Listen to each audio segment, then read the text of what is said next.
ശിവപ്രസാദം ജ്യോതിഷത്തിലേക്ക് എല്ലാവർക്കും സ്വാഗതം. ഇന്ന് നമ്മളിവിടെ പറയാൻ പോകുന്ന വിഷയം എന്ന് വെച്ചാൽ ദാമ്പത്യ ദുഃഖം അനുഭവിക്കുന്നവർക്ക് അതിന് ഒരു പരിഹാരം എന്നാണ് നമുക്ക് ചെയ്യാൻ പറ്റിയ ഒരു വ്രതാനുഷ്ഠാനത്തെ പറ്റിയാണ്. അതായത് നമ്മുടെ മാസത്തിലെ എല്ലാ മാസവും നമുക്ക് പൗർണമിയും വരും, അമാവാസ്യയും വരും അല്ലേ. അപ്പോൾ പൗർണമി വ്രതമുണ്ട്, അമാവാസ്യ വ്രതവുമുണ്ട്. അപ്പോൾ പൗർണമി വ്രതം നമ്മൾ എടുക്കുകയാണെന്നുണ്ടെങ്കിൽ നമുക്ക് ദമ്പതികൾക്കിടയിൽ എന്തെങ്കിലും പ്രശ്നങ്ങൾ, ദാമ്പത്യ ജീവിതത്തിലുള്ള പ്രശ്നങ്ങളൊക്കെ ഉണ്ടെന്നുണ്ടെങ്കിൽ അതൊക്കെ മാറി സമാധാനവും സന്തോഷകരവുമായിട്ടുള്ള ഒരു ദാമ്പത്യ ജീവിതം അവർക്ക് നയിക്കാൻ സാധിക്കുന്നതായിരിക്കും. അപ്പോൾ പൗർണമി വ്രതം എടുക്കുന്നത് എങ്ങനെയെന്ന് ഞാൻ പറയാം.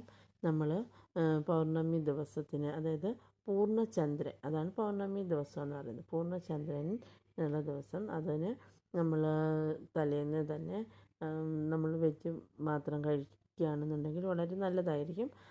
അതായത് അത് കഴിഞ്ഞിട്ട് പിറ്റേ ദിവസം, അതായത് പൗർണമിയുടെ അന്ന് രാവിലെ കുളിച്ച് ഭഗവാനെ പ്രാർത്ഥിക്കുക, മഹാദേവനെയും ദേവിയെയും പ്രാർത്ഥിക്കുക, ഉമാ മഹേശ്വര സ്തോത്രം ജപിക്കുക.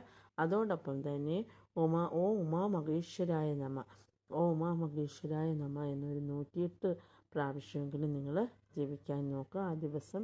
അപ്പോൾ ഒരു ടൈമിൽ തന്നെ നമുക്ക് ഫുള്ള് ജപിക്കാൻ പറ്റിയില്ലെങ്കിലും നമുക്ക് ആ ദിവസം കംപ്ലീറ്റ് ആവുന്നതിന് മുന്നേ തന്നെ അത് ജപിച്ച് തീർന്നാൽ മതിയാകും.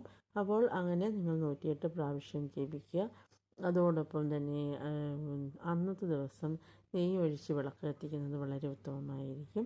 അപ്പോൾ അന്ന് ഒക്കുന്നുണ്ടെങ്കിൽ അന്ന് സന്ധ്യാസമയത്ത് രാവിലെ അങ്ങനെ വിളക്കൊക്കെ കത്തിച്ച് പ്രാർത്ഥിക്കുക. അന്ന് വെജ് മാത്രം കഴിക്കുക. സന്ധ്യാസമയമാകുമ്പോൾ രണ്ടുപേരും, അതായത് ഭാര്യയും ഭർത്താവും ഒന്നിച്ചുണ്ടെങ്കിൽ രണ്ടുപേരും കൂടെ ഒരുമിച്ച് ആ പ്രാർത്ഥനയിൽ പങ്കെടുക്കുന്നത് വളരെ ഉത്തമമായിരിക്കും. രണ്ടുപേരും ഒരുമിച്ച് തന്നെ ആ ചന്ദ്രദേവൻ ഉദിച്ചു വരുന്നതും നമ്മൾ കാണാൻ നോക്കുക. അപ്പോൾ ഓം ചന്ദ്രമസി നമ എന്ന് പ്രാർത്ഥിക്കുക.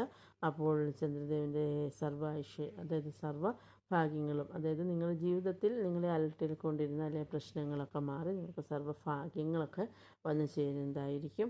അതുപോലെ സന്തോഷവും സമാധാനവും ആ വീട്ടിൽ വന്ന് നിറയുന്നതായിരിക്കും.